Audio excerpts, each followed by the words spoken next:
Assalamualaikum warahmatullahi wabarakatuh.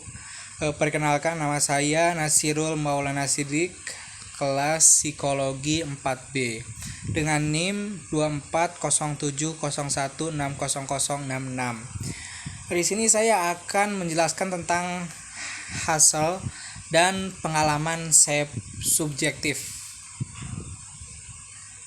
Nah, ini tokoh utama yang akan kita bahas pemikirannya yaitu Edmund Husserl, yaitu seorang filsuf asal Jerman. Dia hidup rentang tahun 1859 sampai 1938. Dia salah satu yaitu pendiri fenomenologi, yaitu mengkaji bagaimana manusia memahami dunia melalui kesadaran. Husserl ingin memahami pengalaman manusia dari sudut pandang orangnya itu sendiri, bukan hanya dari fakta luar. Jadi si Husserl ini memahami bahwa pengalaman yang sesungguhnya, pengalaman manusia itu harus menurut sudut pandang si orang itu sendiri gitu, bukan dari luar. Jadi si orangnya itu harus merasakannya sendiri begitu.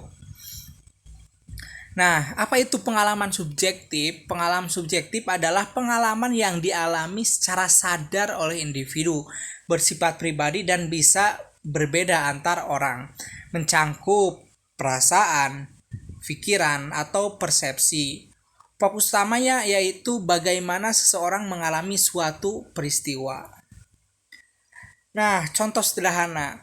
Ketika hujan turun, orang A merasa tenang dan nyaman. Tetapi menurut orang B merasa sedih dan murung. Ini merupakan peristiwa yang sama, yaitu hujan, tapi pengalaman yang berbeda. Yang pertama itu merasa tenang dan nyaman, yang kedua merasa sedih dan murung. Nah, kesimpulannya realitas tidak selalu sama bagi setiap orang. Pengalaman subjektif itu sangat unik dan berbeda setiap orang itu.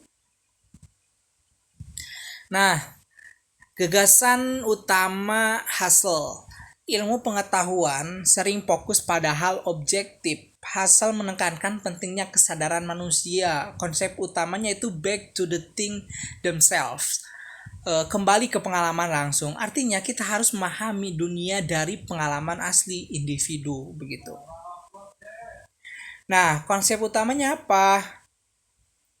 Yang pertama itu intentionalitas, yaitu kesadaran selalu memiliki arah tentang sesuatu, tidak ada pengalaman yang kosong. Contoh, takut, pasti ada sebabnya dia itu takut, pasti ada yang ditakutinya. Bahagia, karena ada sesuatu gitu, jadi gak ujuk-ujuk dia bahagia, gak ujuk-ujuk dia takut, tapi ada penyebabnya, sebab akibat, ada hukum sebab akibat di sana. Jadi setiap pengalaman selalu memiliki objek. Ketika kita takut, maka harus ada objek yang menakiti kita gitu.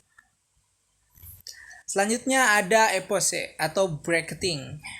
Menunda atau mengesampingkan penilaian pribadi, tidak langsung menilai benar atau salah. Tujuannya memahami pengalaman secara murni.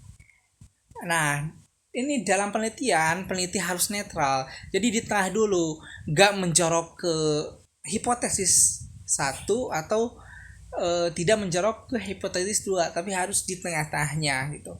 Tidak memaksakan sudut pandangnya sendiri juga. Nah, yang ketiga yaitu esensi atau eidos. Esensi adalah inti dari suatu pengalaman, bersifat universal, ada pada semua orang. Nah, contoh, pengalaman takut memiliki pola umum meskipun situasinya berbeda. Jadi takut itu sama, semua orang tuh takut, rasa takutnya begitu gitu. Tetapi walaupun rasa berbeda objeknya, tapi rasa takut itu sama gitu, kayak begitu polanya. Nah, tujuan fenomenologi yaitu menemukan makna terdalam dari pengalaman.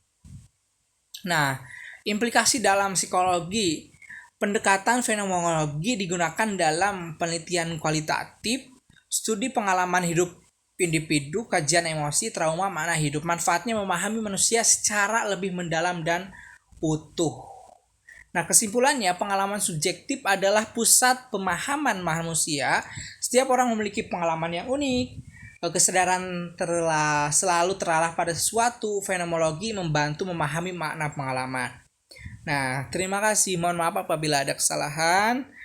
Cukupkan sekian, ditutup dengan doa. Allah ya'khudhu bi'aidina ila ma fi haulil Islam wal muslimin. Wassalamualaikum warahmatullahi wabarakatuh.